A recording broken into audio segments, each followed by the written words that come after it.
Welcome to Sideline Judgment. My name is Sergio. My name is Tyler. And today, Tyler, we are joined by a very special guest, practically the third member of the pod at this point, the one, the only, Michael Phillips. Welcome back, Michael. How you doing? Man, it's like I never left, man. I love being on with y'all. I love this shit. Absolutely. Love it, love it. You are as if a member of the family. You can find Michael doing all of his work at 1010XL 92.5 FM in Jacksonville, Florida. He is a producer for 1010XL, so he is in the know, knows all of it, and is someone who is in the vicinity of Gator territory. And I think that's where we'll start, guys, maybe with the college football playoff rankings. It was an interesting weekend.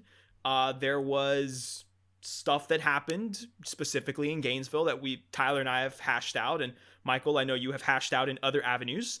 Man, so it's been an internal battle, man. It eats away at you. It was just like the ultimate frustration. Yeah. Like I said last week, it's like quite literally everything that could have gone wrong went wrong. Yes, exactly. And that's just a really hard thing. Sometimes you get beat on just a great play, and then there's times like this where it's like you can pinpoint at least 6 different moments where you could have just won it right there, and you didn't. Yeah, exactly. All of it culminated with the Marco Wilson shoe throw, which Tyler and I have hashed out. Michael, the three of us have hashed out in text messages galore throughout the weekend. Yeah. But let's go ahead and look at these reactions that came out on Tuesday. The general public was not too happy. And I want to know your reaction, Michael, then we'll go to yours, Tyler. But let's just, for the audience, the top 5 stay the same. Bama, Notre Dame, Clemson, Ohio State, A&M. Iowa State jumps to 6. Florida, yeah, baby. All right. I guess it is still Brocktober. It's still Brocktober. It snowed today. In this year where time is irrelevant, it is always Brocktober. That's the reason Iowa State's so good. So Florida only dropped 1 spot down to 7. Georgia was at 8. Cincinnati dropped down to 9. Oklahoma at 10. And for the sake of argument, Indiana 11, Coastal 12, USC 13. Michael, what was your reaction to the college football playoff rankings, and what do you think this says about what the committee is thinking for this coming Selection Sunday? Well, I think it says that the eye test and just what you've looked like throughout the entire season, that you've beaten who you've beaten, the eye test itself means more than necessarily anything else. Now, that's not to say that other things don't matter.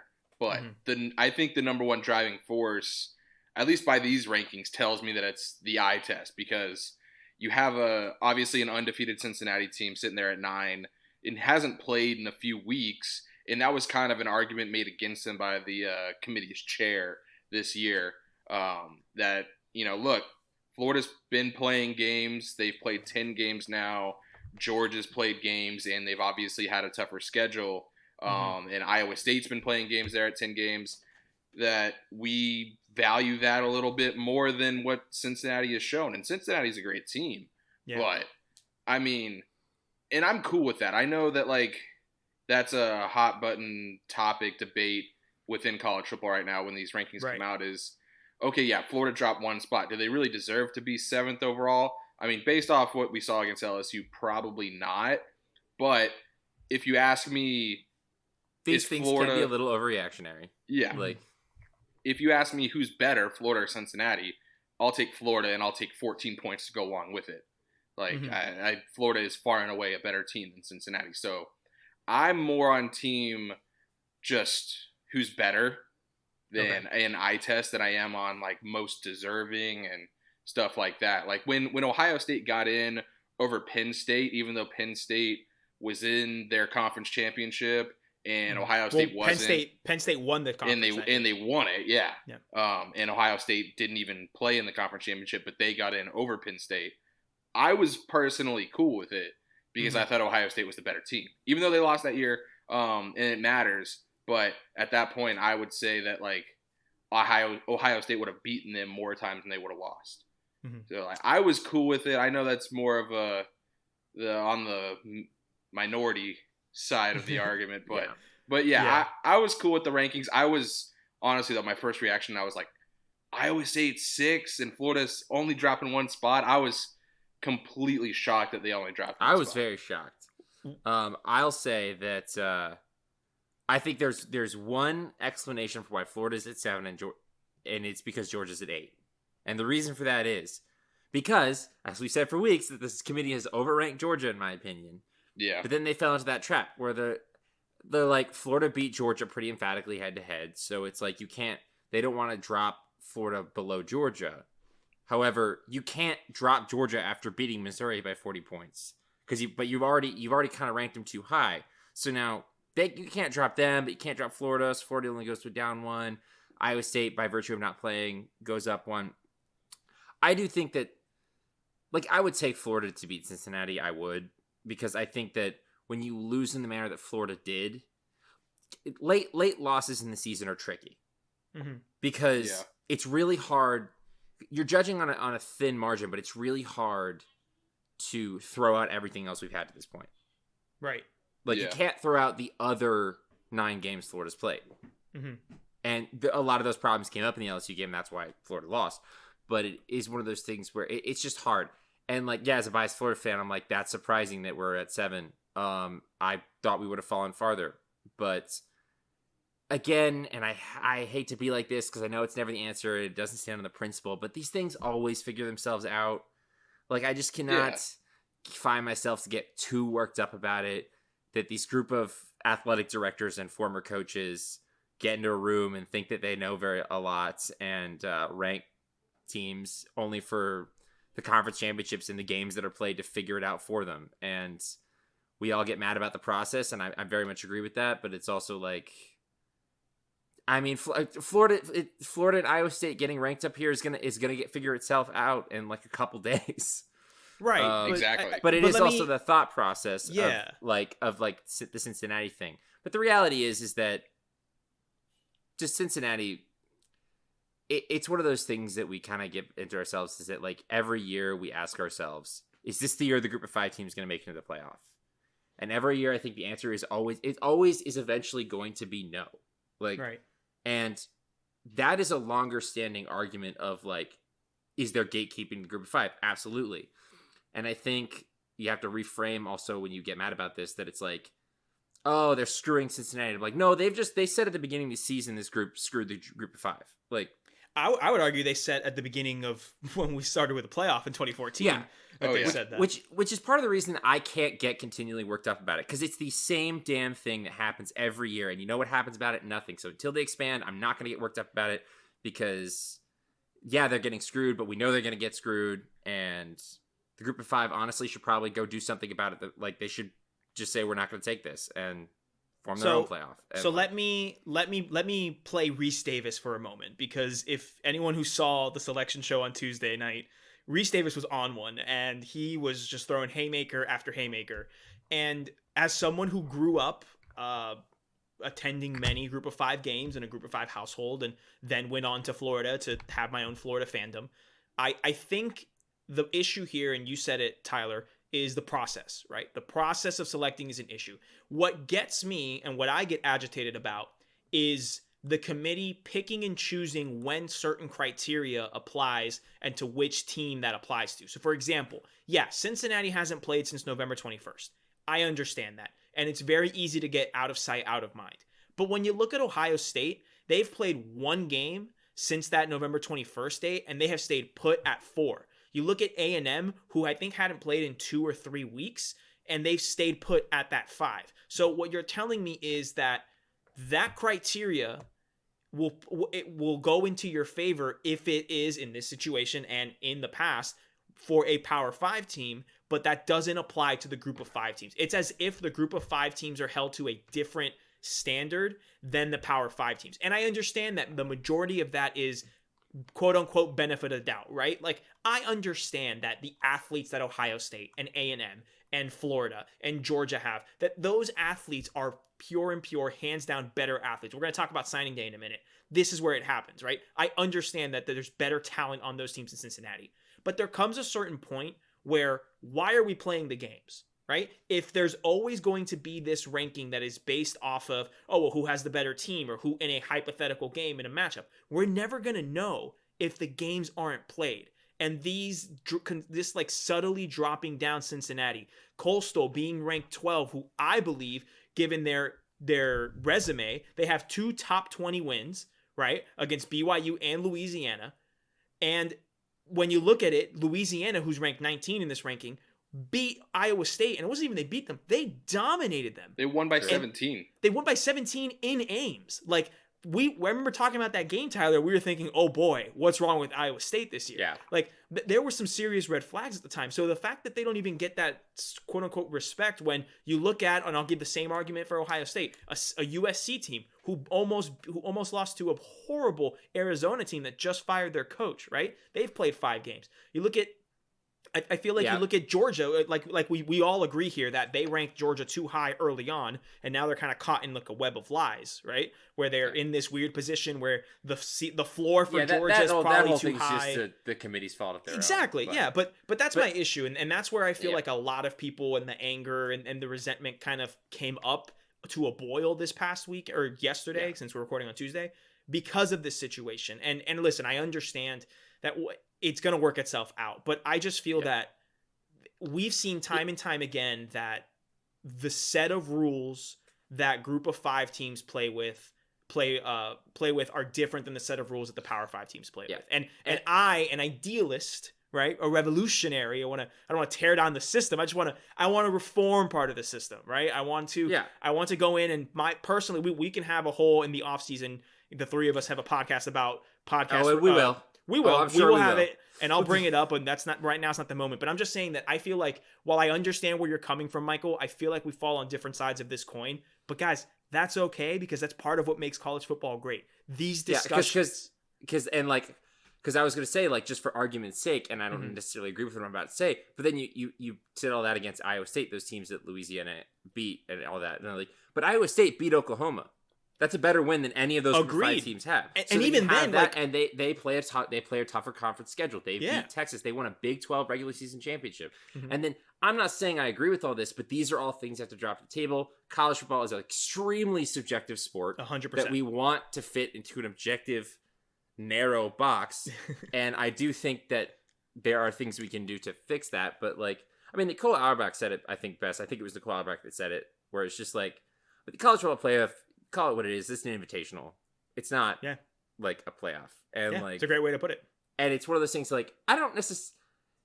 It's basically, do you have an issue with that premise? And long term, yes, but also for me personally, I just know that's what it is. Well, look, listen, I know you feel the same way and you, Michael, Tyler, you guys are going to feel the same way that for the sentence I'm about to say.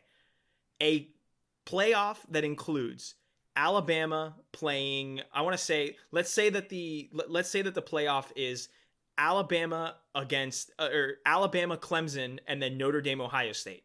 Those playoff games would be fantastic. Oh, ratings would be through the roof.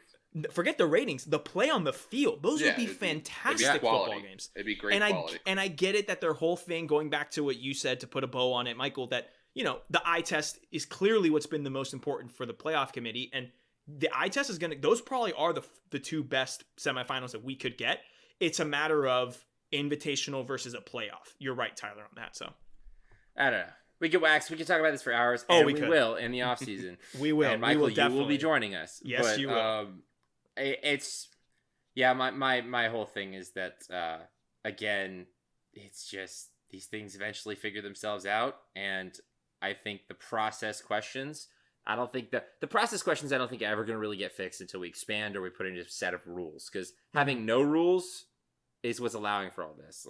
So, one thing that I will say though, they did have a completely objective system, and everybody tore it to shreds.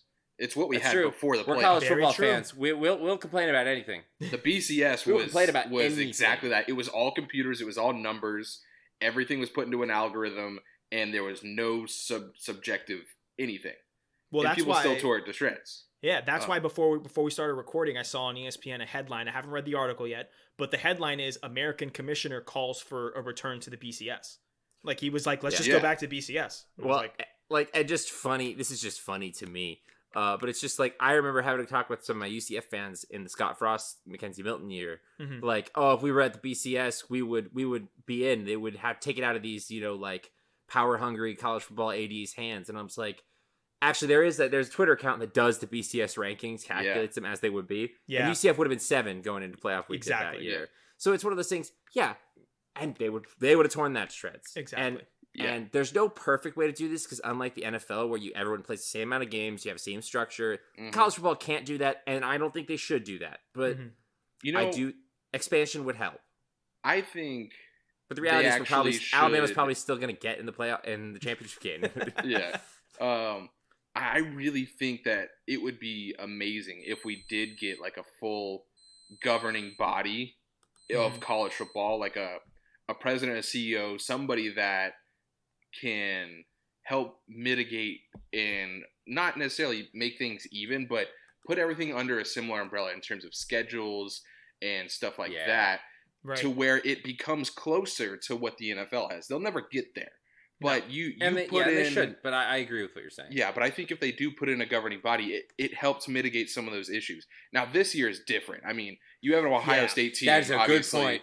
that. The reason why people are talking about Ohio State not being in there is because they've only played 5 games. But that's not their fault. That's not their fault. If they've played their entire schedule, then they would be probably second right now. And Notre Dame is going to actually play this weekend and throw us all off on a loop. Guys, Sunday we could come back on here and say, hey, Notre Dame is the ACC champion. What in the world? Exactly. All right, so that's it on playoff tech talk. On that note, we got to move on. Hey, quickly before we go into your reactions for signing day, Vanderbilt has hired Notre Dame defensive coordinator Clark Lee as their head football coach. He is a great coordinator. I agree with you, Michael. He is a Vanderbilt alum. He is a Nashville native. Michael, your secondary college football team is the Notre Dame Fighting Irish. What do you think about this? A, what do you think about this as a hire for Vandy? And B, what does this loss mean for Notre Dame? Well, I think it's a home run hire for Vanderbilt, obviously. And they've really, outside of the coach that they just had, Derek Mason, who I think is a good coach. Agreed. Tyler and I both agree that. He just wasn't good enough to bring up a program that's very hard to bring up. It takes a special kind of coach. But, I mean, James Franklin was a home run hire there. Now, James Franklin is basically looking to leave wherever he's at every time, like every second of the day, it seems like. All of a sudden, did y'all notice that? Like a few weeks ago, there was like all these rumors, like James Franklin could go to the NFL. James Franklin could go here. It was like 4 or 5 different like little rumors that popped up all of a sudden, all within like a week of it, like starting. And it was like, is James Franklin just trying to get like a pay raise or something? I think it started save with his job. I think it started with the Texas rumors, and then from there, I think James Franklin was like, "Oh, let me parlay this into a raise." But absolutely, get your money. Exactly. But yeah, Clark Lee. If you look at Notre Dame's defense this entire year, they have just been the model of consistency each week in a completely inconsistent year. Obviously, he and Notre Dame. Notre Dame's issue was sometimes they would play down to their opponent over the years, even through some of the Brian Kelly years. That I think bringing this guy in and getting this defense figured out to be as physical and as consistent as they are in the back end and just throughout. They even though when they played Clemson, they were not great, but they were by far good enough. And they were doing things against Clemson's offense. And obviously Lawrence wasn't in there, but they have a good backup and they still had ETN and all that. They shut down ETN at games. He disappeared for big parts of that game. Well, the run game was non-existent. Yeah. And I think Clark Lee was a huge reason for that. He was like, all right, he took a very Belichickian type of approach. He was like, all right, well, they're playing rookie quarterback. Michael, on this podcast, we refer to that as the Brian Flores approach. I want to emphasize okay. We refer to it as the Brian Flores approach. Yeah. Oh, boy. I completely agree because he's been amazing. But yeah, he took the Brian Flores approach and just like, all right, I'm going to get rid of your best player. He's not beating me. No matter what. If you can beat me down the field. Effective way to win a football game. Yeah. And their quarterback, he did beat them down the field at times, but not enough to win the game. Right. And that was the biggest thing. So I think he's a home run hire. I will say 2 things about this hire. Just two things. One, would have preferred to hire an option coach. Well, can I pause you before you go to your second thing? Okay, sure. There were rumors that they went after Jeff Monken. Would have been a good hire. But they wanted him to change his offense. Would have been the exact opposite reason of hiring him. Exactly. Why hire him? Why hire? Well, in that case, just hire Clark Lee. No, and they did. They did. Two thoughts. Would have preferred they hired Jeff Monken and done the triple option, be the different part of the SEC. But two, because they didn't, I'm happy for Ken Seals Jr. I like Vanderbilt's freshman quarterback. He does not have to transfer anymore. Very true. He doesn't have to look at other avenues. That's a great way to put it. So we get to watch him again. Yeah. That's all I have to say about this. And I think I agree with you there. I think he's going to be able to flourish. That was one of my first thoughts too, because he looked good in the back half of that Vandy season. Granted, they didn't win a game, but he looked decent. And but that's no, not his fault. No, not his fault. Not his fault. Yeah. All right, guys. Before we head into 5 wide, let's go ahead and talk about National Signing Day. So today was the beginning of the early signing period. So recording this on a Wednesday, you are listening to this on a Thursday.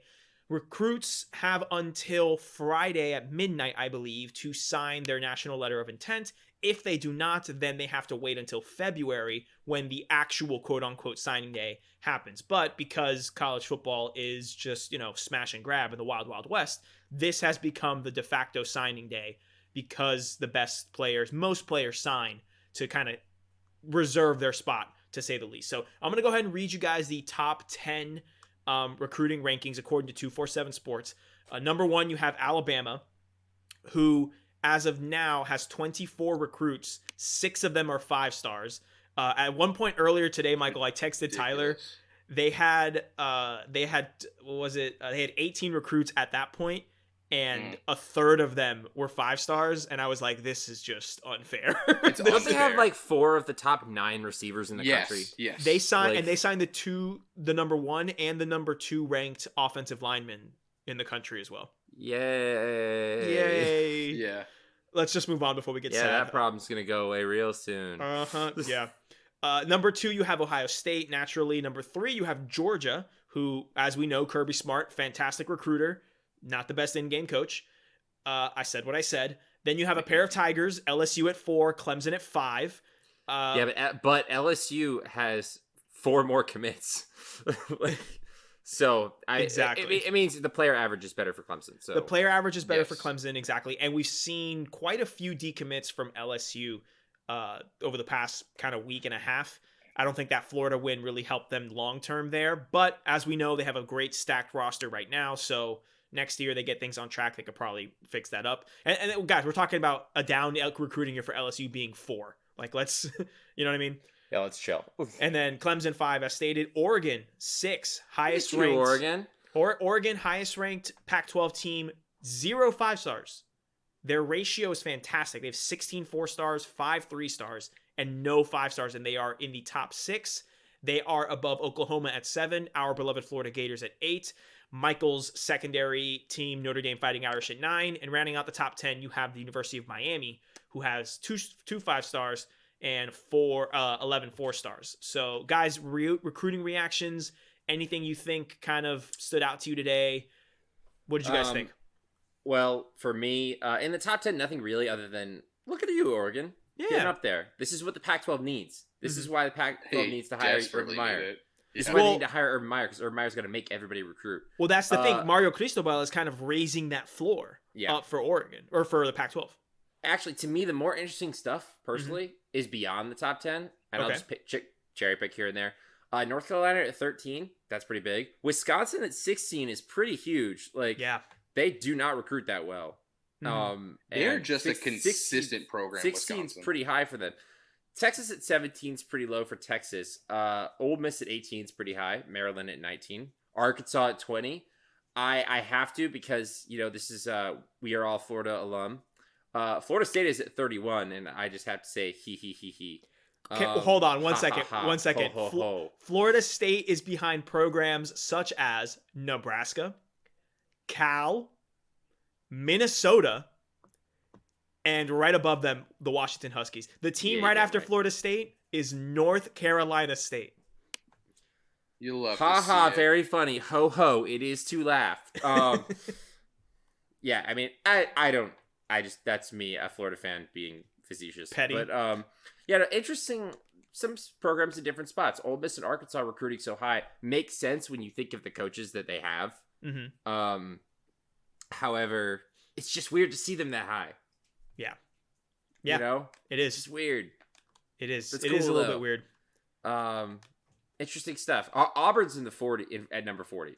Well, Auburn doesn't have a head coach, so But still, it's Auburn. it's true. It is Auburn. And this is early signing period. Rutgers is at 41. Exactly. Real quick. Pause. Wait, Michael, hold on. Rutgers at 41? Rutgers is at 41. Greg Schiano, king of New Jersey, doesn't Rutgers. even have to pump his own gas. Yeah, what were you gonna say, Michael? Go ahead, Michael. Sorry. No, you brought up Auburn. I just want to point out the fact that and they may not hire him, but their defensive coordinator is apparently up for the job and has, some people say, like a decent chance of getting the job. Can you just imagine paying Gus Malzahn? It's going to be like $22 million. Yep, 21 to and a not half. coach and just have his defensive coordinator take over. Like, I think it would be the most Could Auburn you have thing. hired like another promising young head coach that just wanted to keep Kevin Steele at that point? Right. Like, yeah, you're right. And then When- give Kevin Steele a raise. no, this is Yeah. giving Auburn too much credit. You're giving Auburn way too much credit for their. All I don't right, know. I mean, no, go ahead, Tyler. Go ahead. well, my biggest thing was just that this is still early signing day, and while most classes are locked in, there's still room for movement. Yes. Yes. And we're recording at early signing period's not even over. yeah. But it's interesting. It's just weird. It stuck up on me this year because the season's going so late this season. Like, yeah. Same. And I didn't even know until this morning that it's National Signing Day. Like, Yeah. It was a moment. Listen, for me, I was keeping an eye on the Gators all day, and because we are Gator fans, I do want to point out, good on Mullen and the staff for getting two of the Palmetto Five, Jason Marshall and Corey Collier, both. Yeah. Jason Marshall, one of the second ranked cornerback in the country, and Corey Collier, a top 10 safety in the country. Also, Jeremiah Williams, there was scariness with him. He is a 4-star prospect. He's a defensive end out of Alabama. He is Scoob, yeah. He did say he was holding off on signing, and then after probably some phone calls by the staff and stuff, he ended up signing today, so that's good. And then Tyreek Sapp out of St. Thomas down in Broward. I saw St. Thomas play a nationally televised game this year. This man was all over the field. He's like 6'3", 250. The man can move. He's just a tank. St. Thomas continues to produce just high-level talent, and I'm glad that we were able to do that and get those guys. So that's just some of the guys that we got, kind of highlighting them there. But yeah, so that's it on recruiting. National Signing Day, again, the early period will be closing on Friday. So there's still some time, and if not, you can still, recruits can also sign at regular, quote-unquote, traditional signing day, which is in February. Gentlemen, it is time. It is time for 5 Wide. We are calling it Red Zone because we have 10. That's right, Tyler. 10 games to go ahead and discuss. Are you ready, Tyler? I am ready. Michael, you are coming back on. You know the drill. We're going to pick all the games. Each game is worth 1 point. The current score is 56-51. Michael, you're cool. You're going to pick the first. You're going to go first on each game. Is that cool with you? All right. Yeah. It's all and good. then Sergio and I will switch off which ones we go first on. Exactly. We will then have a 2-point conversion, which we will talk about after we talk about each game. As always, gentlemen, we go in chronological order. Let's start off with Conference USA, the conference that I call home. I called home for a long time growing up until I was adopted by the SEC. And now it is so nice to come home to my roots at Conference USA football. UAB is taking on Marshall. It is a 7 o'clock kickoff on CBS Sports Network Friday night. Michael, who do you have in this game? Oh, I got Marshall. I don't think it's going to be particularly close. The line is Marshall -5. I would probably bet that for sure. But I think Marshall's better. Allegedly.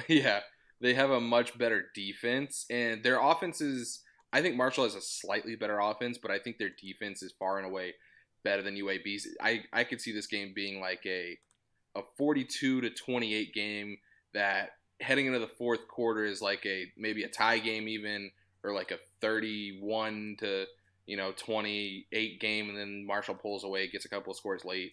Yeah. But yeah, I don't see a way that UAB could take this game. Even though I like UAB, I just think Marshall's having a great season. They're 7-1. I like their team.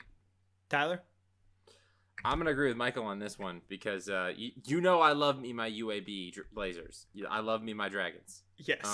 But I can't really find it in me to pick them this year because it's kind of like winning a division by default. Mm-hmm. Which, I mean, good for Bill Clark. He's won what is it? He's won the division 3 years in a row. The West, yeah. Yeah, because he lost to FAU last year. Yes, he did. And then he beat Middle Tennessee State the year prior. Yes, so this is the third year. Yes, because the year before the year before they won the conference, it was North Texas. Yes.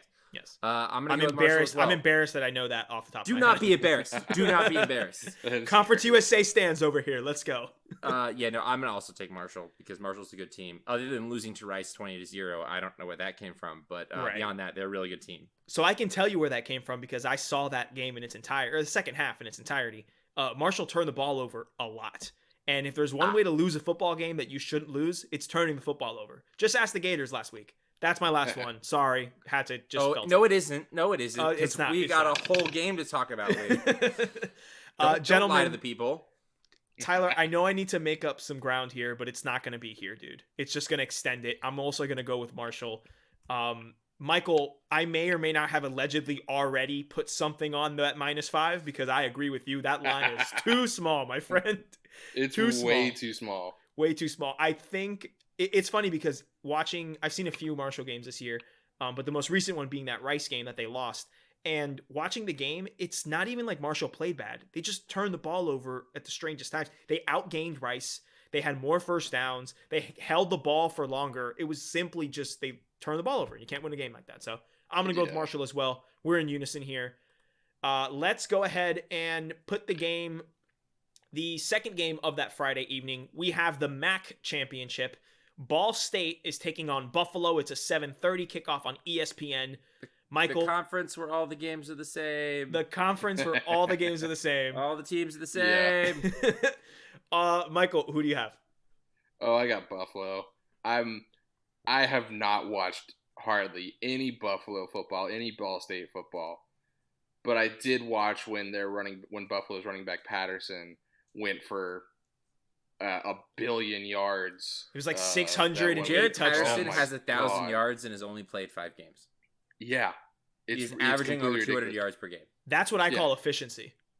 Yes, yeah. And he had like 6 touchdowns. He has 18 touchdowns in 5 games. So yeah, it's a cheat code. It's a cheat code. And you know what? There's no use in spending time on this. Put that S next to the Buffalo for me as well, Michael or Tyler, because it's not even going to be entertaining. I have already. I will also be going with Buffalo. I already just went ahead and put it down for sake of efficiency. Good to know. In the spirit of efficiency. Just to kind of keep this game a little bit interesting, I may have allegedly taken the Marshall -5. I'm thinking of maybe doing a little parlay here, just to kind of make things exciting as well. Secondary, a side bet, if you will, allegedly. All right, gentlemen, let's just move forward and talk about the game of the day on Friday. It's the Pac-12 title game. It's Oregon taking on the number 13th ranked USC Trojans. 8 p.m. Eastern time. It is on Big Fox. Michael, who you got? This one's interesting to me because I think Oregon, who has not had as impressive of a season as we kind of thought maybe they were going to have at the beginning of the year, I think they can hang with USC. USC is ranked 13th and Oregon's unranked, and I think that'll make it on its face seem like, oh, USC is definitely they should beat them. Yeah, they're going to win. It'll be USC. But I love Keaton Slovis, but I don't trust their defense, and I like Oregon's coach and Cristobal so much more than I like USC's coach, and I think that could, in college football, that's more of a better, like a greater equalizer than a great quarterback. Yeah.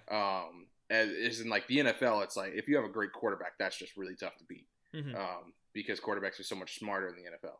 But I'm gonna pick USC, but I think it'll be close. Oh wow, okay. I'm gonna. You take said all USC. that to just pick know. USC.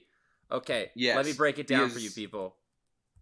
Oregon, good, but Oregon is I think a good team that has been disappointing. Yes. USC is a bad team that has been disappointing because they keep winning. That is my take. I don't think USC is that good, but let's break it down like you said. 100% think Oregon has a better coach.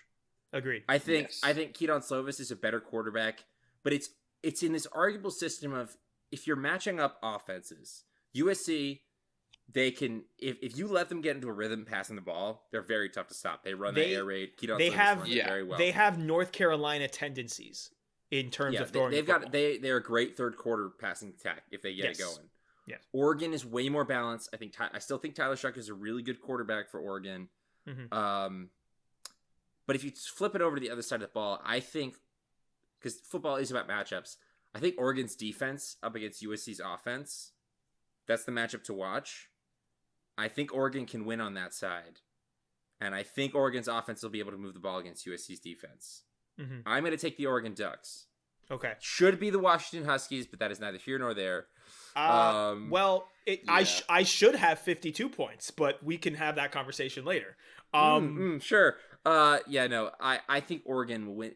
I do think this entire season, I just did it a second ago, I've really been crapping on USC. You really have. Because once again, they are undefeated, and I still don't think they're very good. But, I mean, credit to them, they're in this game. I think they're a fun team to watch. Mm-hmm. I'll never say that they aren't fun. I am very interested in this game. I think it'll be a very good matchup. So, Tyler, you said that Keaton Slovis is the best quarterback in this game, and I think I agree with you. But I think it's important to note that Keaton Slovis going head-to-head against Tyler Shaw, he's not just going up against him. He's going up against the combination of Joe Moorhead as the offensive coordinator for Oregon, having Tyler Shaw as his quarterback. That makes sense? Okay. That combination, I think, is better than Keaton Slovis on his own with whatever it is that is going on in Southern California. So, while my gut wants me to take Oregon, my brain realizes I need to pick up points here. And I really like the way that Michael expressed that, because I have been worried, allegedly, of making this Friday night like a 3-team Friday night parlay. But this is the game that's been concerning me, because I kind of believe that Oregon can win this football game. But because of what USC has done, like watching them beat Arizona State, right? First game of the season for them. They shouldn't have won that game. It took like a fourth quarter crazy wild comeback and an onside kick and all that stuff. But sometimes that's just what happens in a season. And I mean, I know we've said sometimes this 1,000 you get times. Lucky early, and then you figure out how to be good later. Exactly. Right. And listen, we've said it 1,000 times. This year has been insane. The thing that should happen has not always happened this year. And I need the points. I think it could happen. It's close. My gut wants me to take Oregon, so that way if it does happen, I am on the record here. But I'm going to officially take USC because I need to make up the difference. Real quick before we move on. Yeah. The key for this one for me is kind of like that what have you done for me lately? That's a good point. And Oregon's 3-2. Their last 2 games have been their 2 losses. They lost to Oregon State, whose average as the day is long, in a back and forth 41-38 game. Like great game. It is what it is. It's a great game. It is what it was a great game. Foggy, the colors, highlighter bowl, uniform. Yeah. I love the uniforms. Bowl. I know people. I like the uniforms because they were great. It was awesome. It's the only fog game I've been able to see clearly the entire time. Yeah. Everyone was making fun of the uniforms to start the game. It was like, you like us now, don't you? You can see us. You pieces. There's some value here. But it's like they brought in the fog just to say like, yeah, this is what it's for. And then they gave us the fog in the Gator game last week to be like, this is what would have happened if not for these highlighter uniforms. Yeah, exactly. Oh, God. But then they lost a bad. It was a bad loss. It was bad. It was bad. It was bad. My Golden Bears. It was bad. To Cal. Yeah, I don't get and Cal's a respectable player, but like And then that was December 5th, and they haven't played since then. Mm-hmm. And USC's sitting over here. They're kind of playing week in, week out. The Arizona game, which was their second game, was, I think, their worst of the season.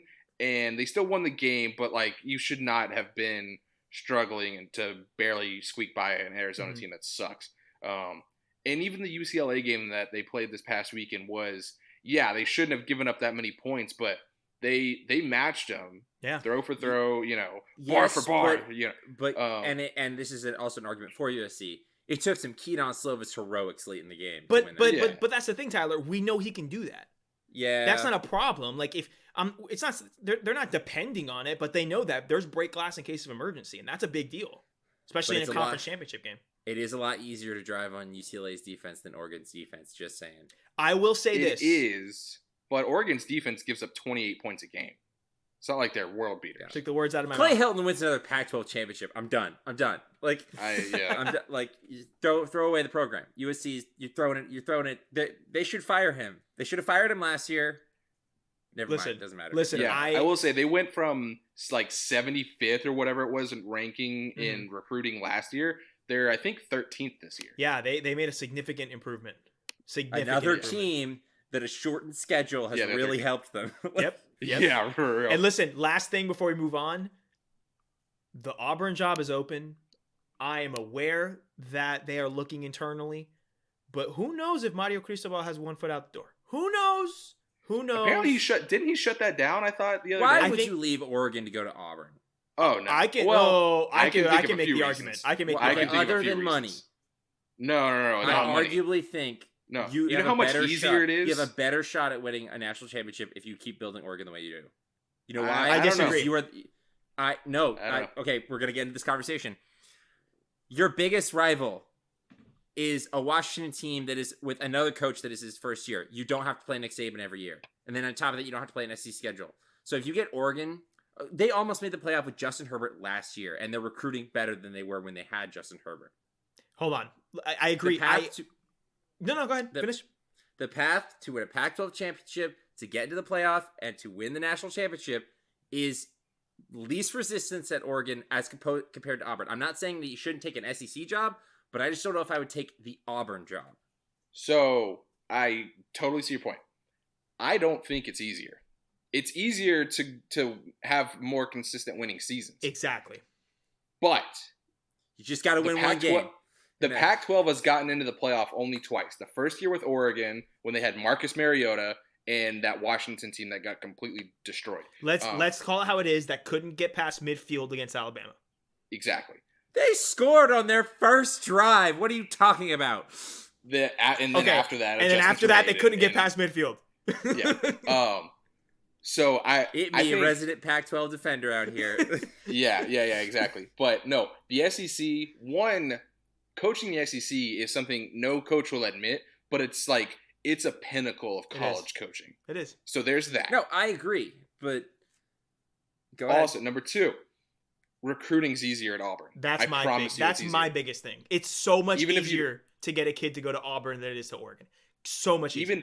Even Gus Malzahn was able to, even going up against Alabama and LSU and competing with them in recruiting, Auburn's recruiting classes were still better than Oregon's consistently year in and year out because there are so many great players near them. How many playoffs has Auburn made? None. But Oregon's only made one, and I mean, I just think I understand. You are at Oregon to win a national championship, you have to beat Nick Saban exactly one time, and that is in the playoff. If you're at Auburn to win a national championship, you have to beat Nick Saban in the Iron Bowl, and then go play at the SEC East champion the next week. So I understand that the logistics are harder in terms of the games on your schedule. But as a job as a whole, I am with Michael where I think Auburn is a better job than Oregon. The blueprint for success is easier to execute at Auburn than Oregon. Here's last thing I'll say. We can move on from this. I think I can't agree with you historically on this. It's just what I think I'm coming at is that if you're in Mario Cristobal's situation in Oregon, why would you leave to go to Auburn? Can I answer this question and we can move on? Yes. Because Nick Saban is in his late 60s. Nick Saban, yes, is a man that wants to coach forever, and I understand that he's not a human, and I understand that he's not going anywhere anytime soon. But if in 4 or 5 years they just gave Gus Malzahn 8 seasons, they can give Mario Cristobal the time to build a program so that when the day comes that Nick Saban goes away, they can strike while the iron is hot, take advantage, and assert themselves in the state of Alabama, which, if you assert yourself in Alabama, you assert yourself in the SEC West. And if you assert yourself in the SEC West, you assert yourself in the national championship competition. Or you could just build yourself into the powerhouse in the Pac-12, take over the entire West Coast recruiting with literally no resistance. We could spend all day talking about this. We could. Yeah. And this is yet another episode we'll do in the offseason. I think we're both making really good points. I think so too. Yo, you make sense. Yeah. You make sense as well. All right, let's move on from the Friday night games. We're waking up, we're having breakfast, we're watching game day, and we're thinking about the 7 games that are going on today. Let's start with the most anticlimactic conference championship game. Just say it. And that's Northwestern losing to Ohio State, which all 3 of us are going to pick, right? There's no point in going into it. I mean, there's a point. It'll probably be the best defense that Ohio State's you can keep faced so talking, far Michael, this year. but I'm going to go ahead and write you down for picking Ohio State. Yes, no. You can absolutely do that. The line's 20.5, and I think that's probably the perfect line. I agree. Because I think Ohio State will win by at least 17. Now, maybe it'll just be 17, but I don't see a scenario. Now, I could see I could see that. I didn't see a scenario where Indiana was competitive against Ohio State and Justin Fields threw 3 interceptions. So, can it happen? Sure. Is it going to? 99% of me says no. Maybe there's a 1% chance, but And the other thing is go ahead. No, I was just gonna say Ohio State just matches Northwestern can't run with them. They're not as physical. They're not as strong. No fast. area on the field where Northwestern wins.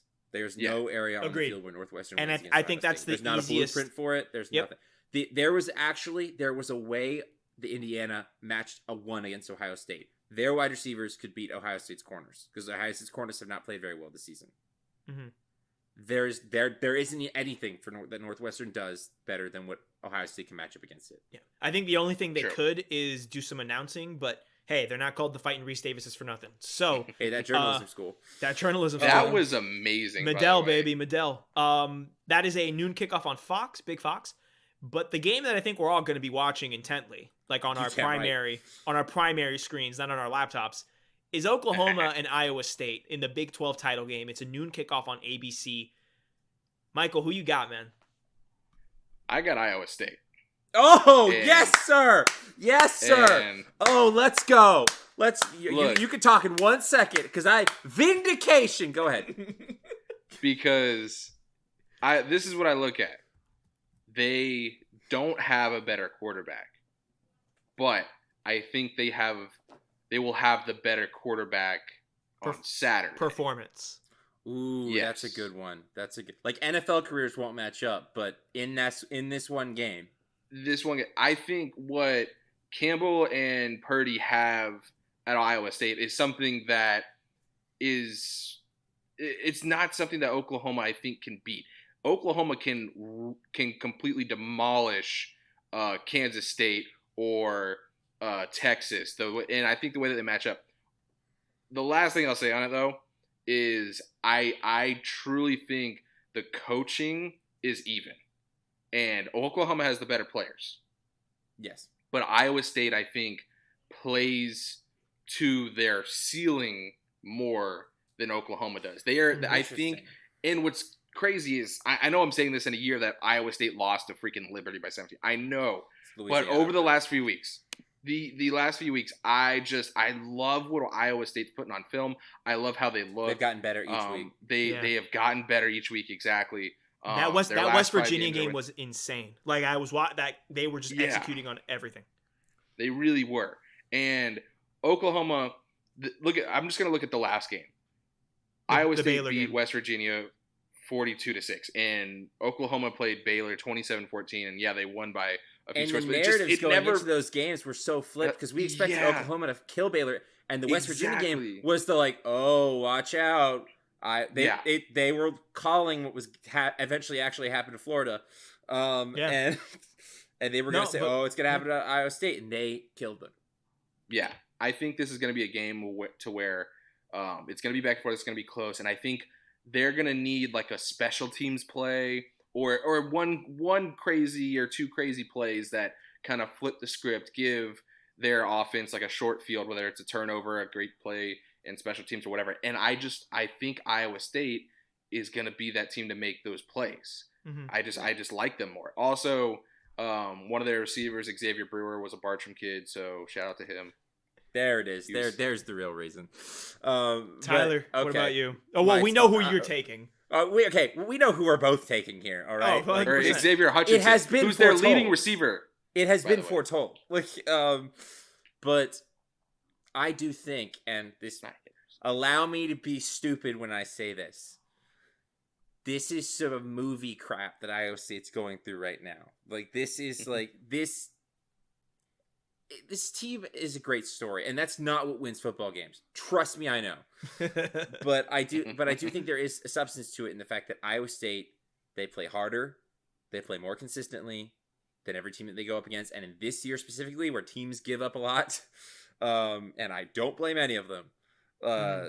Iowa State is out executing. They are getting better. Breece Hall should be in the Heisman conversation, but won't be because he plays for Iowa State.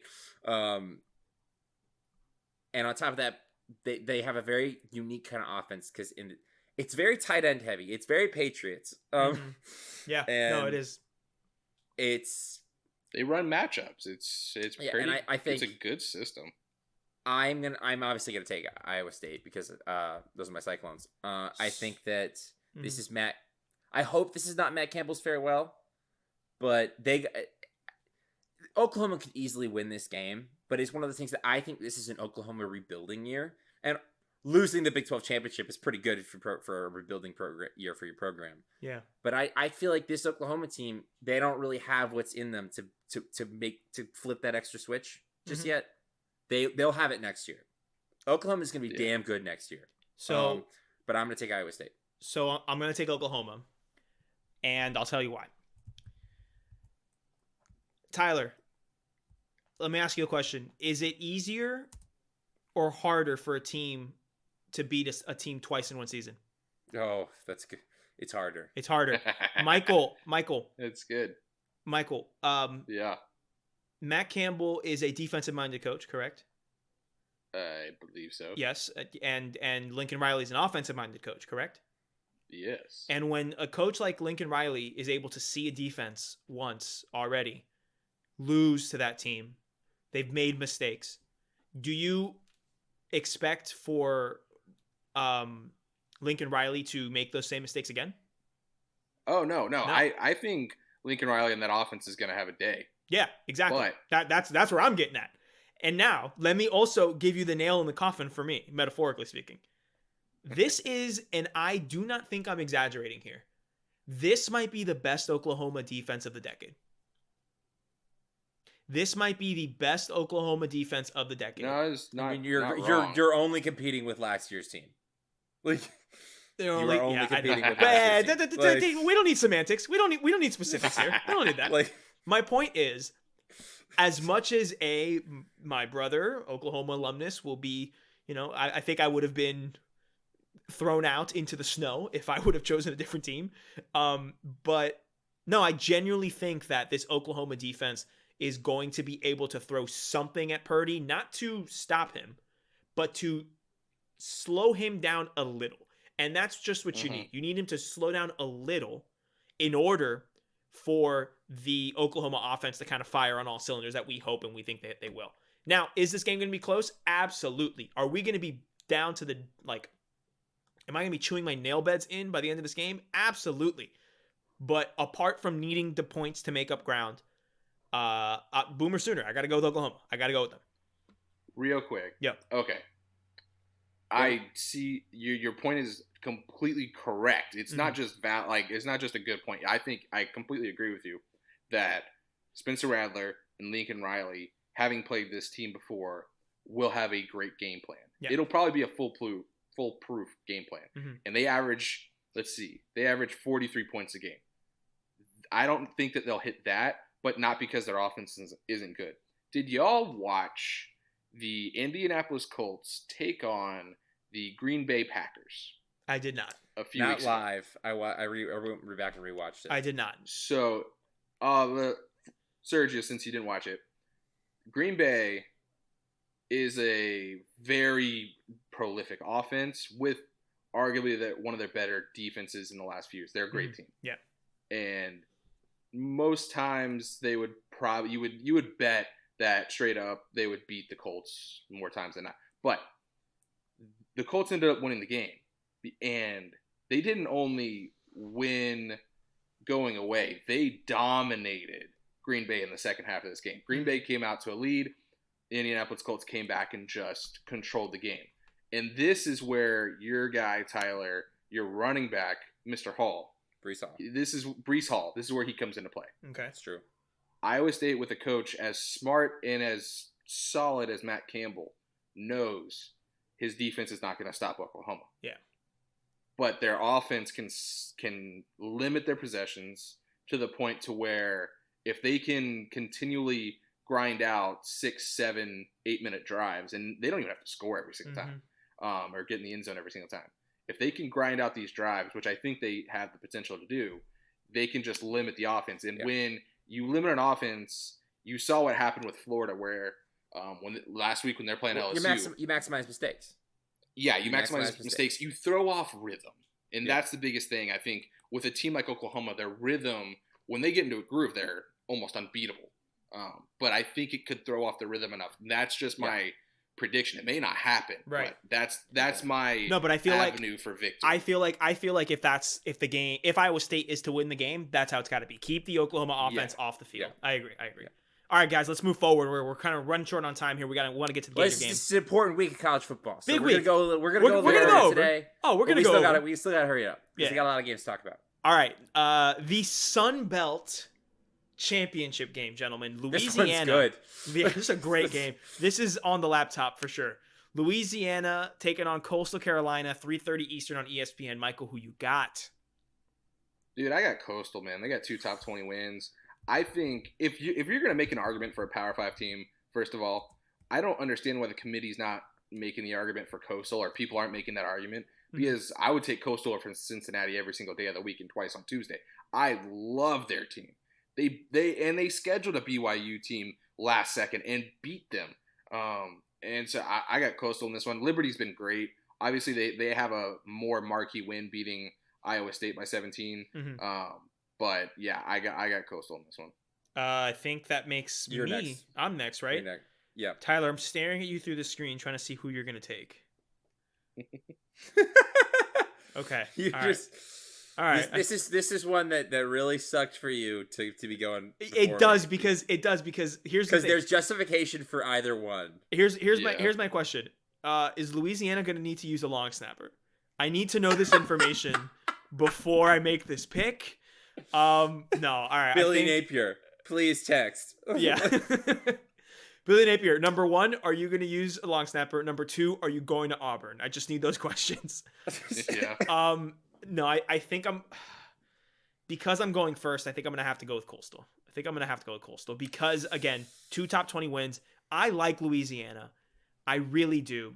But the way that Coastal runs this like default triple option, but not really. Shotgun triple option. Yeah, it's like a spread with triple option tendencies.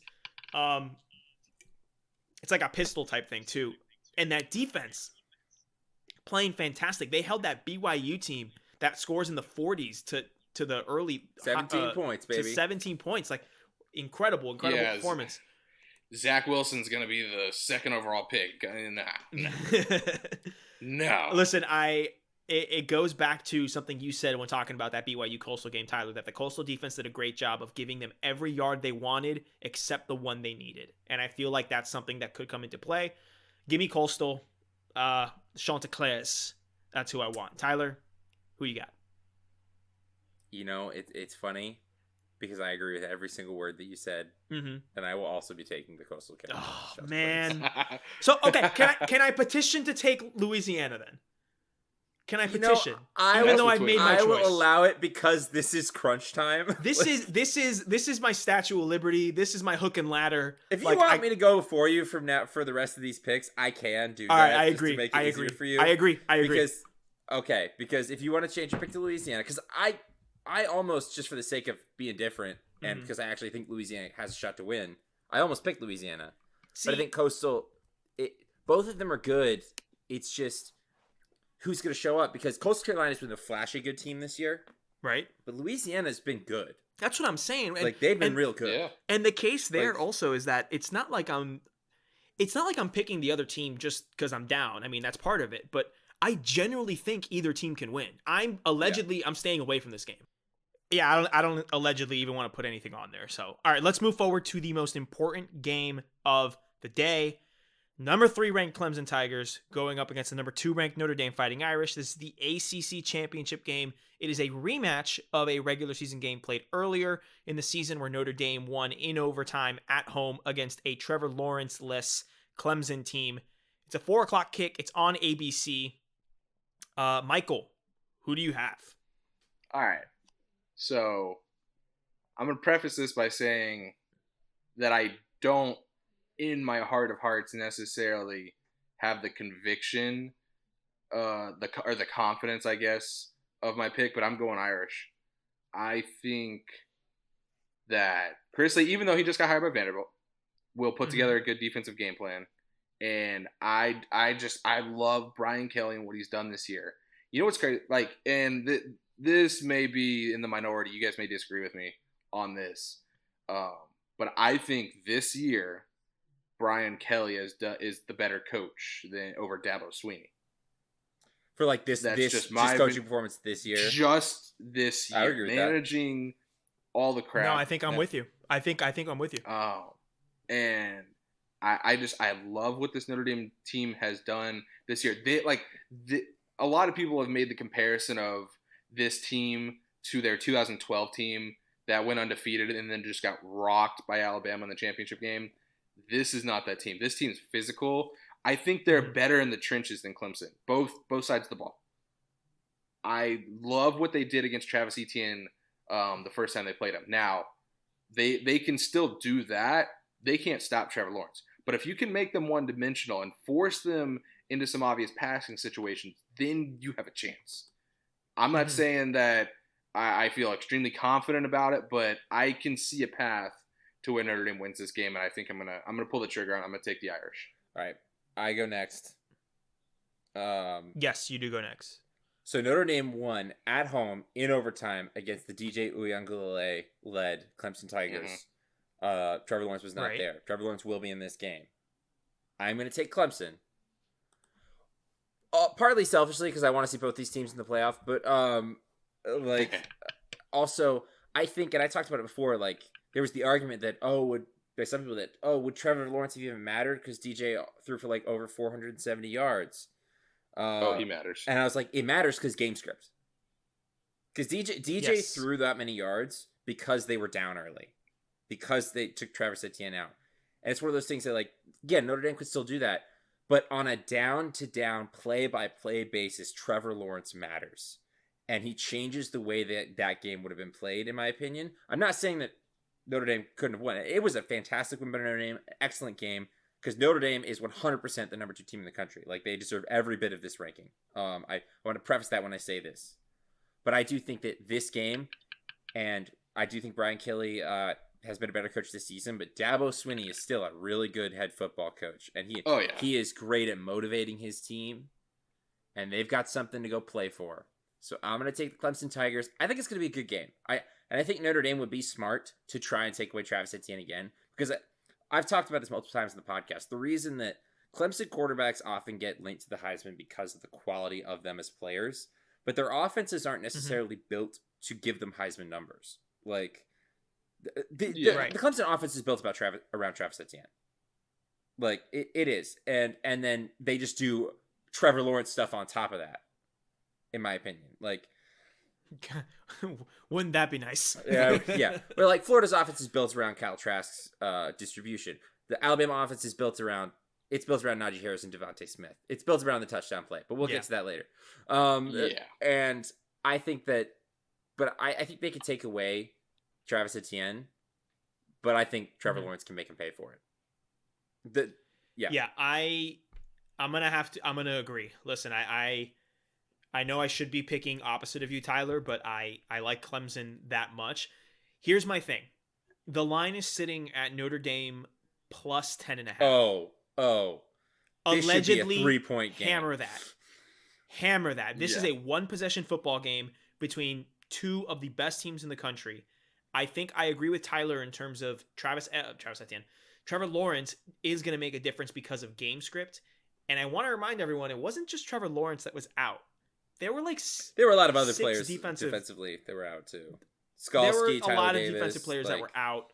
Yeah, so I think with the addition, the return of most of those guys, I would take Clemson. But then again, man, like this game, it's going to be close.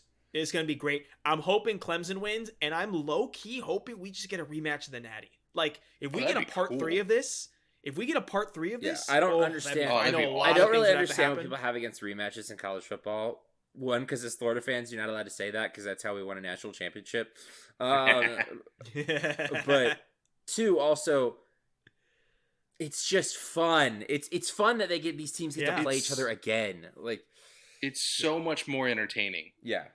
Well, it's like when you watch the World Series, right? They play more than once. Well, and they pick up on tendencies, and you want that. You want that in your sports. Look at the NBA Finals. The Cavs, when LeBron was there, and the Warriors met 5 years in a row, whatever it was. That they were amazing. Every year, everybody tuned in, and there were years that the Warriors gentlemen swept them. Like it wasn't close. Right, but it was still fun. It was still fun a good event. Yeah. So that's what I'm saying there. I should go Notre Dame just for the points wise, but I'm not gonna. I get it. I truly, in my heart of heart, thinks Clemson's gonna win, but it's gonna be close. And if we're wrong, Tyler, we're wrong. But if we're wrong together, dude. Good point. If we're wrong and Notre Dame wins that game, I deserve 2 points. He deserves. No, you do. This happened last time. Yeah, exactly. All right.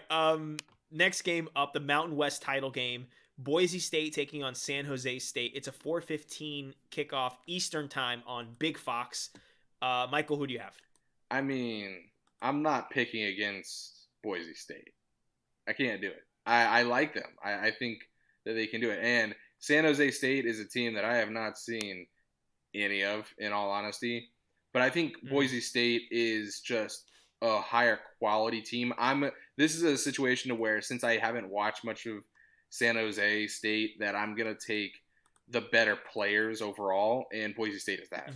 And it's as simple as that. I like Boise State's team just better, even though I don't think that they played particularly great the last few weeks. 17-9 over Wyoming. It was a snowstorm, and it was kind of an ugly game. But I trust them more than I trust San Jose State. Well, I was going to make a joke about no respect for the Nick Starkel San Jose State fighting Spartans. Nick Starkel on his third school.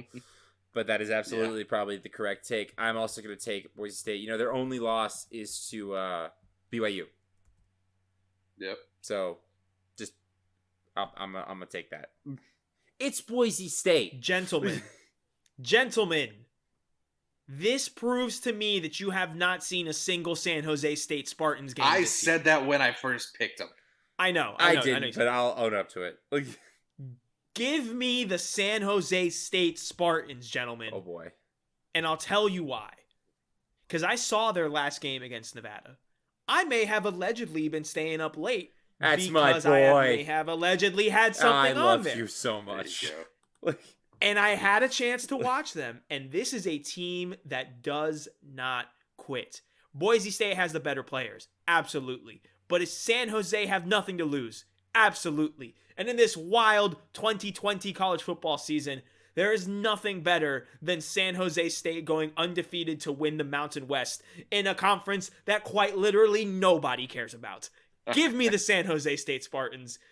Come through for me, Spartans. I'm one of yours this weekend. Let's go. Real quick, just a percentage or scale of 1 to 10. How much did Tyler picking Boise State sway you? None. I had this pick. Zero. okay. I had this pick. Okay. Locked It's up funny before. because I was hoping. I was San Jose hoping. State. I was hoping you didn't take them, Tyler, because Well, it's funny how that worked I was out. like, I'm doing the calculation. I was banking on you taking Boise with my Clemson pick because I was like, I need somewhere else to like. I think there's more margin of error in Clemson. Like I want to, you know what I mean? I was. This is just a hamster up here. I'm guys. just picking who I think's gonna win out here. I have always in yeah. the lead in this competition. This 2 years that we've done this, it didn't work out for me last year, but I came through championship weekend last year. This is my time to shine. Second to last game, Tulsa taking on Cincinnati in the American. It's an 8:00 kick on ABC. Michael, who you got? Oh, I got Cincy, and I don't think it'll be particularly close. Consensus, gentlemen. Yeah. Consensus. It's Cincinnati. The Cincinnati defense is It's ridiculous. ridiculous. And I actually, they give up 15 points a game. I don't think that Tulsa. I think the fact that their regular season game was canceled does benefit Tulsa. I think it greatly benefits them because it's playing Cincinnati twice is not sound appealing to me. But I still think that Cincinnati, low-key, Cincinnati's offense has been really good this year. Like their defense is the best part of their team because it's awesome, but their offense is it's not like the defense. It's an all-time great defense that's dragging an offense along. Because trust me, we know what that looks like. No, this is a good offense. Yeah, look at their margin of victory. They average 40 points. They average basically 41 points a game. And they only average giving up 15. 40 and that's crazy. I would imagine it's the biggest discrepancy between points per game and points allowed in the country, maybe, because that's just ridiculous. Yeah. All right, gentlemen, it's the most important game in our hearts. It's the SEC championship game. It is different from its traditional 3:30 kickoff. It is Alabama taking on Florida, SEC title game, 8:00 Eastern, CBS. All right. Let's approach this differently. Michael, what does Florida have to do and what outside forces need to come into play that give Florida a chance late in the game wish to spells, win this football genies, fairy godmother, Brujeria, time travel? It's actually very simple. It's extremely simple. You turn this game into a track meet. I'm serious. You turn it into a track meet. For one, I don't think Alabama's expecting that. I think after last week, Alabama would. I would imagine. You know what's funny?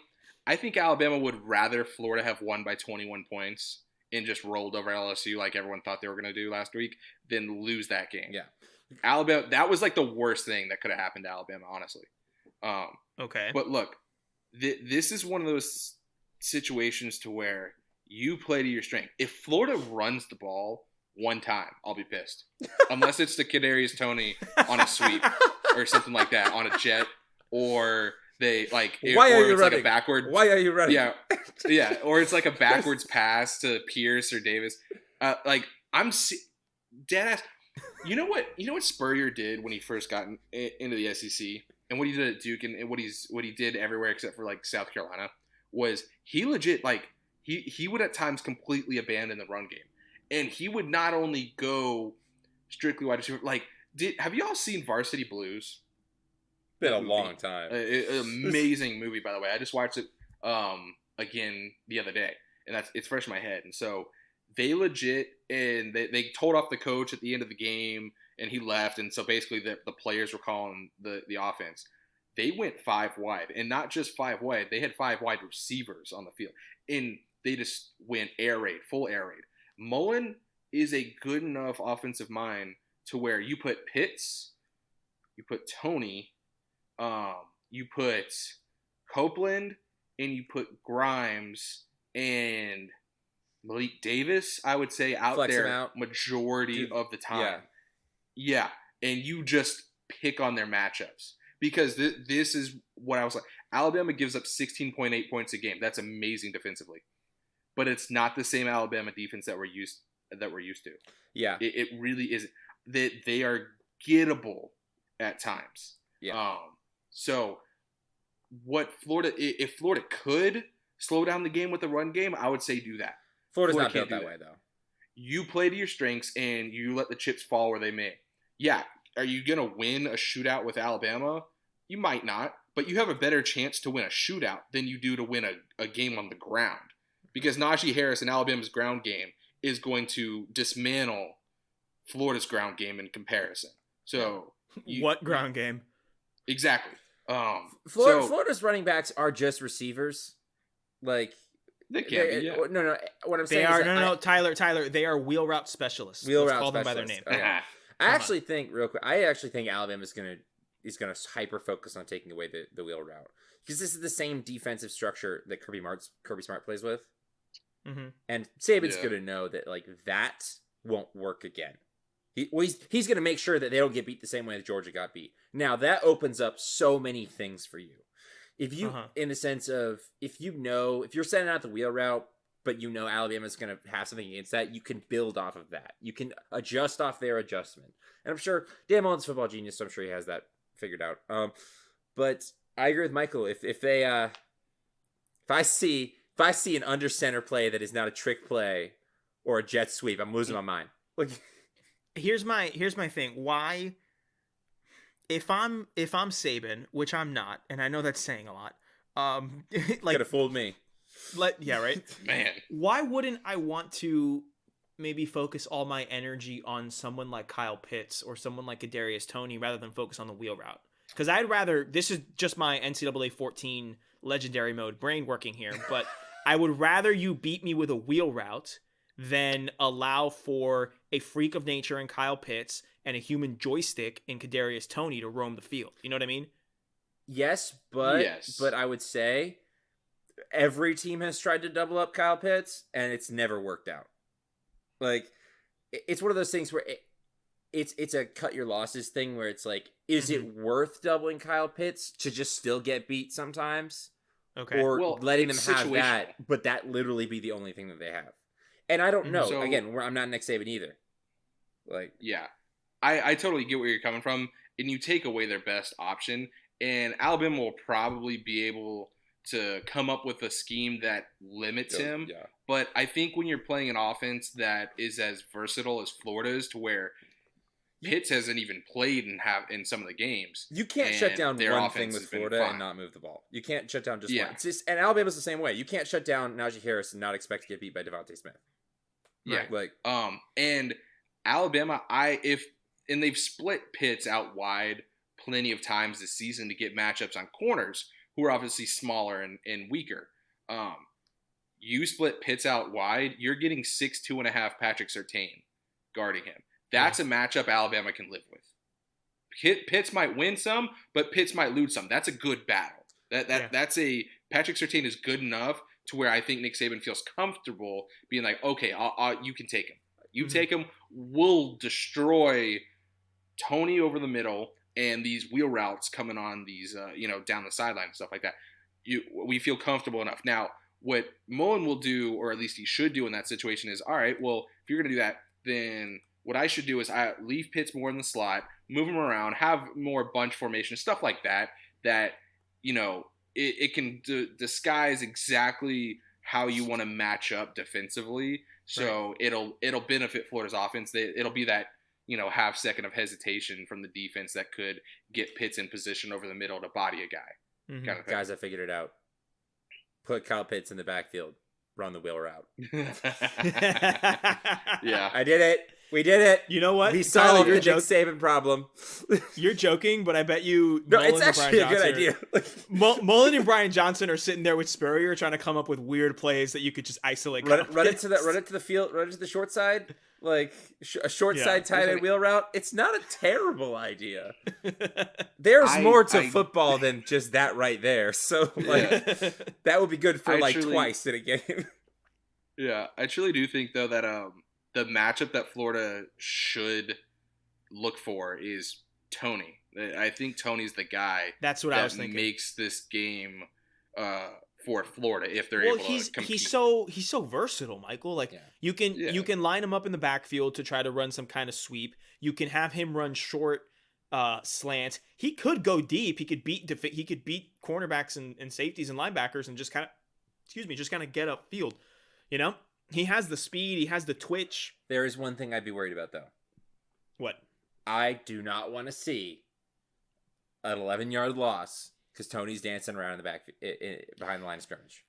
That's something that you're not going to beat Alabama. That's why you don't give him the ball behind the line of scrimmage. Yeah, and they've been better about that this year. Yeah, because they always tried that, and then this year they're like, no, start using your shiftiness to get open downfield, and after you learn how to do that, don't give him the ball at the line of scrimmage. He'll just dance around and make you lose yardage. But give him the ball 4 or 5 yards beyond the line of scrimmage, he'll make something happen for you. Or do that on a punt return.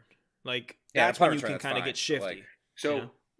Real quick, we had a thing, and this was high school offense, so it wasn't anything, the world beating or whatever. It's not high level stuff, but it was the simplest thing. And Florida, they've had situations like this all season, and they haven't taken advantage enough. They did a lot against Ole Miss in the opener. When you have Pitts lined up, or Tony lined up, or Grimes lined up outside, and the corner is 6 yards or more off, throw him the ball. Just throw him the ball. Mm-hmm. Literally just get the snap and throw it to him as quickly as you can. Like, it is a guaranteed 3, 4, 5 yards. Yeah. You have a guy in Trevon Grimes that's 6'4", 6'5". Pitts is, 6'6". They fall forward, that's 3 yards. They literally just fall down, it's 3 yards. Yeah. You have Tony, who will always make the first guy miss. I want to see them just death by 1,000 cuts this defense, and then take the shot over the top. Yeah. Okay.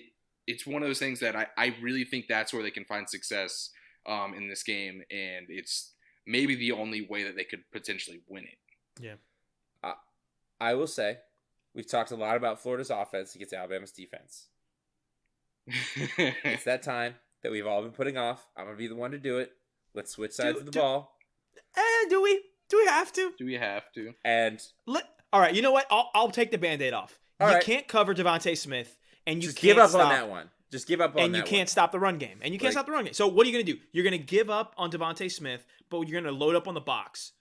Name me. I honestly genuinely think Elam is our best chance at maybe slowing down Devontae Smith. I'm not going to say stop him. I'm saying put a little chink in his armor kind of thing. Yeah. I truly think he's our best shot. Honestly, the only way that I think if Florida gets to a track meet, it's one of those things where when you shorten the game, you maximize mistakes. And when I say that, it's based off earlier. When you have less plays, every mistake matters more. But when you're running 90 plays, mistake matters much less. Of course, end of the game, sure, yeah, whatever. But a mistake in the second quarter matters a lot if you only get 4 possessions after that. But if you get 8, it matters less. Mm-hmm. Florida, definitely. Florida, it's hard when you get to a track mate. You take away that, and it's one of those things where Florida can live with the mistakes that they're going to have on defense if they get into a real track meet.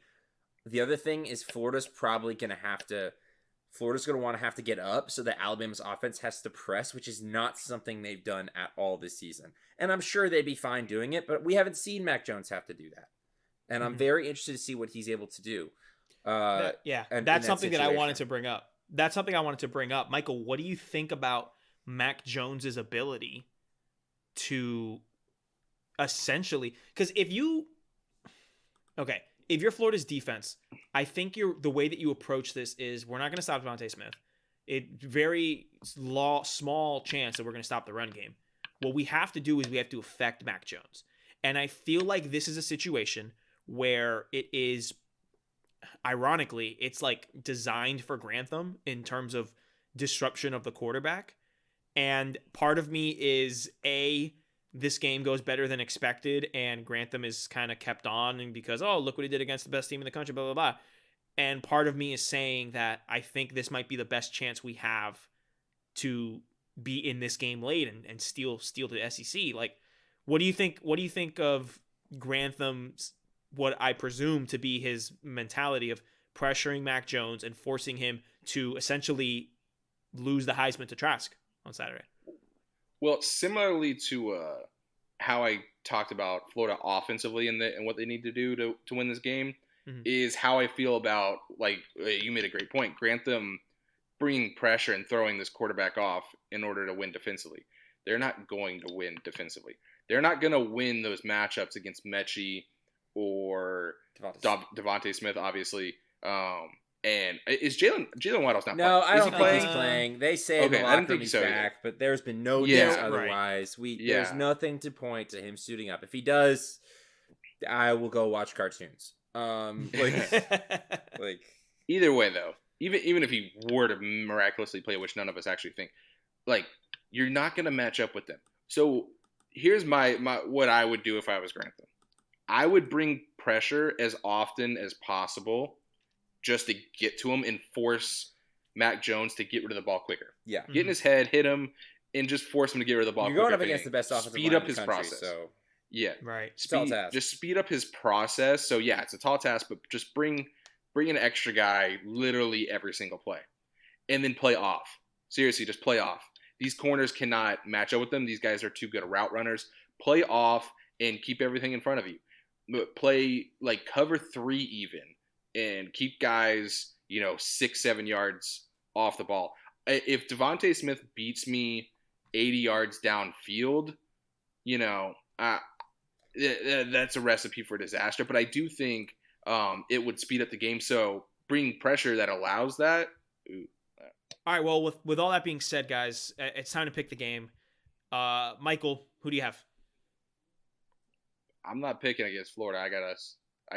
It's us against the world, man. I seriously, like, everything that I've been saying, like, I don't see them actually winning. No, but I don't. I love the mentality where they're at. You know what's crazy is I think losing that game to LSU is going to completely light a fire under this team. I think this week of practice, if I could be there, I would. I would pay a lot of money to see this week of practice because you have, like, because in their heads, especially after the rankings came out, you know damn well sure that Mullen and this entire coaching staff and all these players are telling themselves, we go out and we win this game, we're in.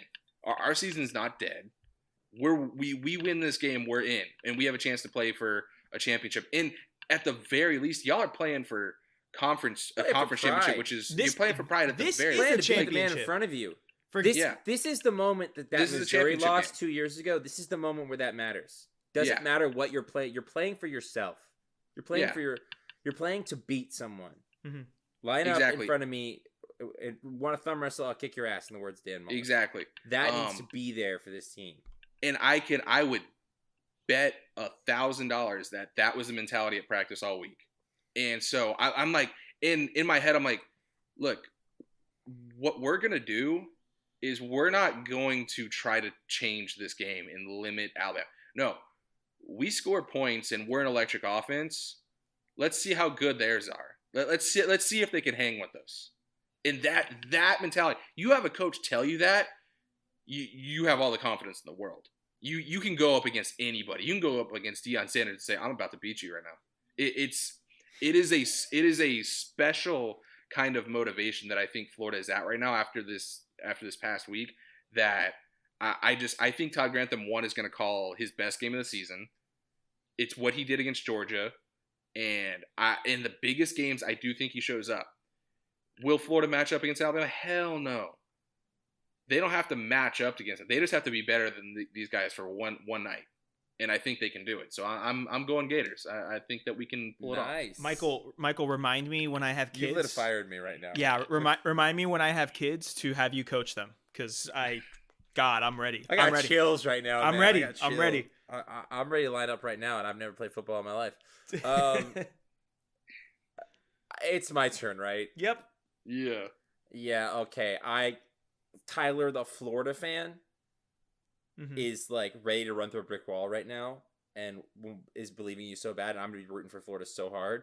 Tyler, the 5 points ahead of Sergio trying to win this thing, is gonna pick Alabama. Like, look, I'm not overthinking this. I didn't think we were gonna beat Alabama a week ago. I don't think we're gonna beat Alabama today. Like, and It is honest to God, nothing against this Florida team. This Florida team is one of the best teams in the country, in my opinion, even after that loss to LSU. Where this is Alabama, and this Alabama team is the best team in the country. Hey, listen. And I just think Florida is the worst, is a bad matchup for them compared to what they've faced all season. But I'm gonna take Alabama. I'm gonna take Nick Saban. I understand and I respect your opinion. I understand your respect for wanting to secure your victory. But at this point, what do I have to lose? Give me the Gators. Exactly. Give me the Gators, man. Why? That's another reason why they could win. What do they have to lose? Do I believe this is going to happen? Absolutely not. I believe Alabama will win this football game. I have a rule where allegedly I do not gamble on teams I have an emotional attachment to. Literally, I've allegedly never placed a bet on a Gator game. But if I was to be a betting man on this game, allegedly, I would allegedly take Bama. But I'm not. And I went to UF, and Michael, you just really got me emotional. And at this point, Tyler, I know it's not the smart pick, but who cares? Who cares? You got to make up ground anyway. I got to make up ground anyway, dude. Yeah. If you're running a 2-minute drill, baby, like listen, Tyler, who cares? If you lose, you lose. Like, if we get the upset, we win the SEC, and we're up. I will not be mad if this is the reason I lose. That's what I'm saying. And we're up till 3 a.m. texting playoff scenarios based on the rest of the results for the day. Like, listen, you will not be mad that I got this 1 point. Who knows? So okay, give me that. Give me the Gators.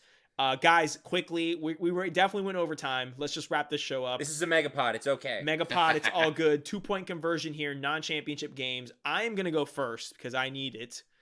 And I am going to I'm going to make it easy on myself because you know what? I need it. I need it. I would like, you know what? I'm not going to make it easy on myself. Oh, I'm going to be fun. Tyler, do on Friday night. Oh, yeah. I know what you're going for. On Friday night, we have Nebraska heading to New Jersey to take on Rutgers. Who is the king of New Jersey? Greg Schiano. He doesn't even pump his own gas. Give me Rutgers. Let's go. Give it to me. So much fun. Let's end 2-point on a bang this year. Give me Rutgers over Nebraska. Rutgers over Nebraska. All right, I'm up next. And, I just picked against Florida, so I got to reclaim a bit of my Florida fan dignity. Give me Wake Forest over Florida State. Well done, Tyler. Redemption stories. Yeah. Let's go. I don't even have to explain I like that game. That's good. That's Michael, a good one. I don't even have to explain my pick. All right, so I am a big SEC homer, so I'm going to stick there. Mm-hmm. But I'm not going to go with Texas A&M Tennessee because that's no, boring. I mean, we know what's gonna happen. No, like, we're gonna go for. I hope this is gonna be just a wild ass game. Yes, I loved what I saw last week from LSU's freshman quarterback against Ole Miss. This is a 4-5 against 4-4 Ole Miss. Oh man, I love the intrigue, the possibilities. I love this song so much. Oh, I love this game. I love this song so much. Wait. Who are you taking in this game? Ooh, I'm taking Ole Miss. I'm going Lane Train all the way, baby. Train. Michael, if you like them winning outright, allegedly they're +2 right now. They are. They're +2. I have the line, LSU's plus. Are they minus? LSU's +2, right? Yeah, LSU's +2.5. Yeah, so that's what ESPN's saying right now. If you're looking at, but I think Ole Miss can win by more than that. I think so as well. Yeah. Incredible. Gentlemen, let's wrap this episode up the way we do all the time. It's tweets we've shared. We got one big group message. Michael, what's your favorite tweet that we've shared with you this week? All right. That y'all have shared with me. It could be any. It could be any tweet. I went with one that I shared. Okay, you could do that. Do that. Okay, so I went with one that I shared. Go ahead, do it. And I hope I'm not stealing one of y'all's. Okay, it's from Mia O'Brien. Oh, you stole mine. Go ahead. Okay. Well, all right. So for those that know, Mia O'Brien from First Coast News here in Jacksonville. She's really good at reporting. She's a good football reporter, and she asked pretty hard questions to Jaguars players. Anyway, so she was part of Doug Marone's press conference. Was it yesterday or earlier? Whatever. Time is meaningless. It doesn't matter. Yeah, and so Doug Marone, the coach of the Jags, his son Mac plays linebacker for Bowles High School. Ugh. Who, I hate to. And they are in the state championship game for like the 500th time in their school's history. Yeah, because it doesn't matter. Isn't that where Tebow went? Yeah. No, Tebow went to Nice. Put some respect. Okay, Duvalians. I apologize. What's funny is Nice is like one of Bartram's biggest rivals. So growing up, he was like, Tebow's great, but he went to Nice. No, so Doug Marone's son's playing in the state championship, and he was asked, about it and stuff like that. And his quote is just, it's incredible. He said, "All the pressure is on you to make it a happy Christmas for the family. I'm not bringing it home this year." Doug Marone. Not the most Jags thing ever? Oh my God! I'll never waver that Doug Marone would be a great coach to get a beer with. Like, he'd be one of the best. I don't think he's a good head football coach, but he'd be a great guy to hang out with. Doug Marone, have an alcoholic beverage with us and come on the pod. That would just be a fun conversation. That'd be They've talked to him on like Good Morning Football, and he's a hoot, man. He's fun. He's an awesome personality. And the craziest thing, so at the station, real quick. I cut up all like the sound for after the games, their post-game press conferences. Doug Marone is especially over the last couple weeks during this losing streak, dude, it hits him hard. He is so defeated after these losses right now. It literally pains him. Like you can hear the sadness in his voice. Like it hurts for him to be losing this many games. And he still has he still comes on during the week and has these just hilarious quotes at times. And it's happened throughout the season. He's had a few pretty good ones, even this season. And like this is just the latest example of just how good of a guy and just how down to earth I think Doug Marone is. And it was hilarious, man. Wow. Love it. Love it to see him from him. It's it's good to have a sense of humor. It's good to have a sense of humor. It is. I feel bad that hashtag tanking works, but hashtag tanking works. You know it. The plan is coming together, man. I'm telling you guys, you just had to have faith. I'm telling you, it's gonna work. This draft is gonna be your favorite draft. I promise you, it's gonna be your favorite draft. Jacksonville's interested in signing Louis Riddick and interviewing Louis Riddick for the open GM position. Just saying. Houston's talking to him right now too. Yeah, well, we gotta get on that. All right, my turn. Yeah. It's okay. There's only one thing I can pick right now. It's a tweet that Sergio sent me from Nick De La Torre. But it's called the Townsend Family Tree. It's about a tweet from Corey Bender, which basically that Justin. This is a weird phrasing. Elite long snapper Rocco Underwood has officially signed with the Gators. His cousins are Tommy and Johnny Townsend. Townsend tree is back. It never left. That's what I'm saying. Florida's winning a national championship next year. It's funny because today I joke, but today I was having a conversation about signing day, bringing it up to Raul, and I think I mentioned the fact that Oklahoma signed a fantastic quarterback out of whatever, and Raul mentioned something, and I was like, listen, like the biggest news of the day is that Florida signed an elite long, and I literally like read the tweet, and I was like, this is Florida's first family. Like we are now back on track for greatness. That's why this year's felt so weird. This is it's not guys. Coronavirus. It's not having a Townsend on. There's no Townsend on the team. That's what it's been, guys. We need our people. There's been a hole in my heart. Yeah, and it is slowly being mended, and I'm so glad that he's also a specialist. Just makes it that much better. Yes. Gentlemen, my tweet was not shared by either of you. It was shared by my stepdad. It was shown to me right before we started recording, and I just have to bring it up. God. It is by CBS Sports HQ. 48 years ago today, the Miami Dolphins made NFL history.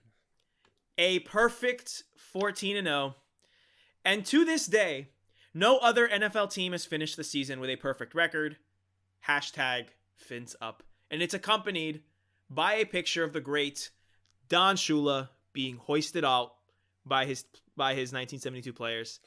Fantastic. What a time. Just a reminder of that's awesome. Who is the only undefeated team in NFL history. I don't think I've ever told the story of the pod, then we'll wrap it up. But like, my dad used to be a Dolphins fan back in the day before the Jaguars existed, and then now he's a full Jaguars fan. Mentioned that to me.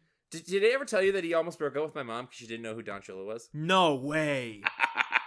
No. They were over at my mom's parents' house. This was like when they were in high school or like I think early college. And they were watching it. My mom my dad and my mom's father, my grandpa, are all watching football. And at one point, my mom says, they're talking about it. It's like, who's Don Shula? And my dad looked at her, got up, and walked out. No. No. And then my papa looked at my mom and it's just like, he's mad. You better go get him. Like, oh my god. And they're still together. Well, she learned who Don Shula was. Yeah. She learned real quick who Don Shula is. Which rest in peace to the GOAT. Rest in peace to the GOAT. Yes, for sure. Oh man. Who was it that the other week when Pittsburgh lost for the first time? Washington football season. It was a Washington football team, and it was Larry Zonka who lit up a cigar. Larry Zonka, yes. Yes. Coolest. That was just the coolest thing ever. Well, you know what? It's because the reason behind that, and then we'll wrap the episode. This monstrosity of a podcast episode. This audio movie. The story behind that is that every year after the 72 year, the team would get together after the last team ended, and they would all have like a champagne toast and have a conversation and stuff, whatever. And this was the first year wasn't going to happen because of Shula. So Larry Zonka lit a cigar, had a scotch, which is what Shula would have and stuff, and they did that. There's a great Peyton's Places episode in season 1 on ESPN Plus. If you have it, you should go watch it. And it's about it's not about the 72 Dolphins, but there's a section in it where Peyton is invited to that like meeting in South Florida where Shula's there and Zonka's there and all those guys. So awesome. Michael, thanks for coming on, man. Thank you, man. Buddy. Listen, this is always this and the Bowl Extravaganza are the longest episodes of the season. And we are always so grateful for you to come on and talk ball with us. You know you're always welcome. You can find Michael at 1010XL 92.5 FM in Jacksonville, Florida. He is a producer, so all those wonderful sound edits and stuff, that's our man Michael. Follow him on Twitter. Follow him on Twitter. Yep. Michael, your Twitter is at Mike Phillips OG, capital O, capital G. There you go. And then guys, listen, Tyler, you and I will be back doing our Selection Sunday reactions and our championship review. We will see if I caught up and if we need to implement a tiebreaker or not. We'll see what happens, and we will also be back next week with our Bowl Extravaganza pod, so keep an eye out for that. This has been a lot. We're gonna just stop talking now. I know thank you if you've made it this far, thank you. Watch the podcast on 1.5 speed. Let's do some 1.5 speed for this one, guys. This is one of those. This is a 1.5 speed pod. It cuts out the pauses in our speech. We sound more concise. Yeah, it's gonna be good. Takes less time.